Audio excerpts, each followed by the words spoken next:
days I sit and reminisce, thinking of bliss of the good days. I stop and stare at the... Hey guys, this is Simran. And I'm Jasmine. And today we're going to be talking about the Musqueam people. Story of origin. The Musqueam had a connection to the lands and waters since time. Their first ancestors had to have been descended from the sky and wrapped in clouds before anything else were to exist. These supernaturals populated the land until the transformer changed them into present form as rocks, animals, and features of the land that remain today. Accurate. Okay, now we're going to be talking about language. The Halkama language contains a variety of sounds. There are 36 consonants, 22 of them not in English, and some appearing in a couple of languages around the world. Since a majority of these sounds do not appear in English, there is no accurate way to write them in English. It's based on the International Phonetic Alphabet that they use for the North American Phonetic Alphabet that is used for worldwide to represent languages. A as in dog.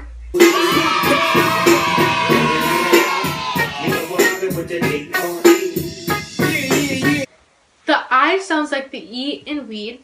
Why are you talking about weed? Okay. And this letter sounds like the U in butt.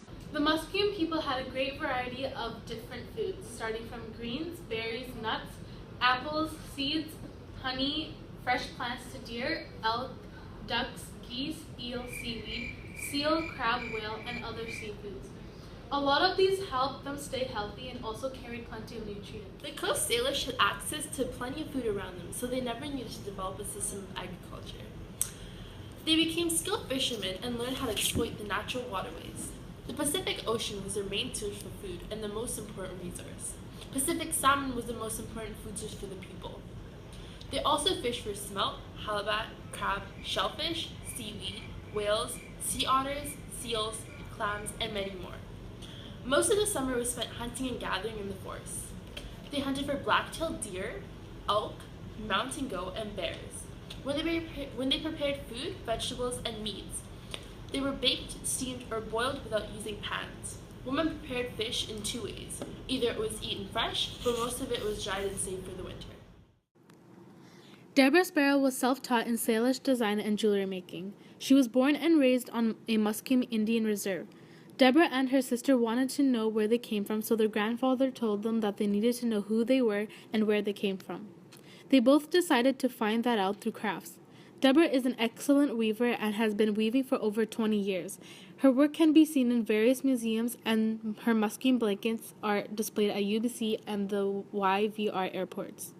She also designed the logo for the Canadian men's hockey team for the 2010 Olympic and Paralympic Winter Games. Now Deborah is involved in commercial production of her blanket designs in clothing and blankets. The Musqueam people's music is much different to what we listen to on a regular day basis. Their main musical instrument is the drum, and how they use it is just by using their hands. Another musical instrument they use is the whistle. Whistles are normally used for ceremonies. The sounds coming from the whistle would represent supernatural beings. There would be a smaller concealed whistle, which dancers would hold in their mouth to give the illusion that the dancer was the supernatural being. The Musqueam people had different religion and beliefs, such as a first food ceremony where they gave each other gifts, food, shelter, clothing, and medicine, celebrating respect for the earth. Big feasts, rituals, and ceremonies honored traditional foods such as salmon, elk, and clams. The Musqueams have moved from the cultural group known as the Coast Salish. They moved throughout our traditional territories using the types of resources the land had for fishing, hunting, trapping, and gathering to keep their livelihood on track. Today, they still use those resources for economical and traditional purposes. They built their own canoes and plank houses from the red cedar that they had to dig out. Art was unique to the Pacific Northwest coast among Coast Salish peoples. Two major forms of art were flat design and carving, and basketry and weaving. It was drawn out between male and female roles in the community. Men would make figurative pieces such as sculptures and paintings that depict crests, spirits, and shamanic beings. On the other hand, women produced baskets and textiles, and most often decorated them with Abstractly For right. clothing, Musqueam people would wear little to no clothing. In the summer, men would normally just wear no clothes, while women would wear bark skirts. Okay, next we're going to be talking about the living environment. They had very tall, dense trees that made up forests, and they had oceans, mountains, and warm winters, and very wet, cold winters. This world knows the Fraser River as the most important salmon spawning river in the world. Longhouses were traditional Musqueam houses that were long and narrow in shape and that housed several families. Each family had their own dwelling area, including a fire pit. Rooms were separated by hanging mats or blankets. Facades of the long houses were painted with figures of importance to the owners.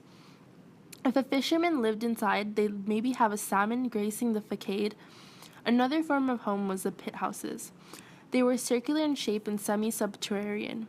A hole is dug approximately 15 feet in diameter and a supporting post is placed in the middle of the circle. 2 horizontal timbers are placed at right angles across the excavation. Plants are radiated from the center and are covered with blankets and dirt.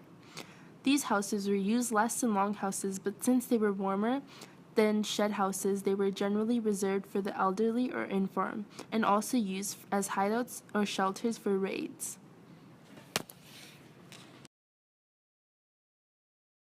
Without the sound of guns. If I could recollect before my hood days, I sit and reminisce, think of the bliss of the good days. I stop and stare at the younger, my heart goes to them. They tested with stress.